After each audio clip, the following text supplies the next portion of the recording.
इस समय का सबसे बड़ी खबर आपको मैं बताने जा रहा हूं कि बीजेपी ने सन ऑफ बिहार मनीष कश्यप को टिकट जो है दे रहे हैं। और वो भी पूर्वी चंपारण से राधा मोहन सिंह को टिकट जो है कटने वाला है।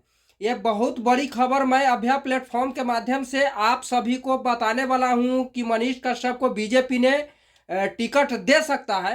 ये सूत्रों के हवाले से मुझे पता चला है कि मनीष कश्यप को जो है बीजेपी ने टिकट दे सकता है और राधा मोहन सिंह के टिकट काटकर मनीष कश्यप को देने के लिए तैयार हो चुका है। ये सबसे बड़ी खबर है अभी तक के जो मुझे कन्फर्म पता चला है कि मनीष कश्यप को बीजेपी टिकट दे रहा है। अब आगे क्या होता है ये फिर मैं आपको बताऊंगा, लेकिन इस समय जो है बहुत बड़ी खुशी है कि बीजेपी ने तैयार हो गया है कि मैं मनीष कश्यप को टिकट जो है राधा मोहन सिंह के टिकट काटकर और मनीष कश्यप को जो है दे सकते हैं।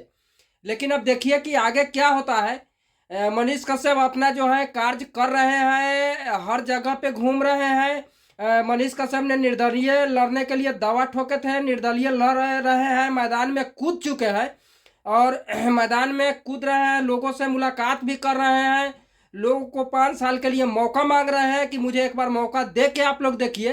तो हो सकता है कि बीजेपी ने टिकट जो है मनीष कश्यप को दे रहा है, क्योंकि मनीष कश्यप के भी रैली में सबसे ज़्यादा भीड़ चल रहा है। सबसे ज़्यादा लोगों का जो है प्यार मिल रहा है मनीष कश्यप को।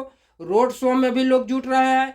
मनीष कश्यप के पास पैसा नहीं है, नहीं अच्छा जो है स्टेज बना सकते हैं, ना अच्छा जगह पर परफॉर्मेंस कर सकते हैं।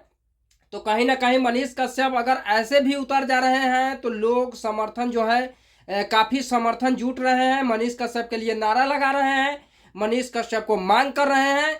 तो सूत्रों के हवाले से मुझे पता चला है कि मनीष कश्यप को रैलिया को देखते हुए बीजेपी ने जो है टिकट देने के लिए तैयार हो गया है। अब आगे क्या होता है मैं आप सभी को बताऊंगा। बाकी जय हिंद, जय भारत।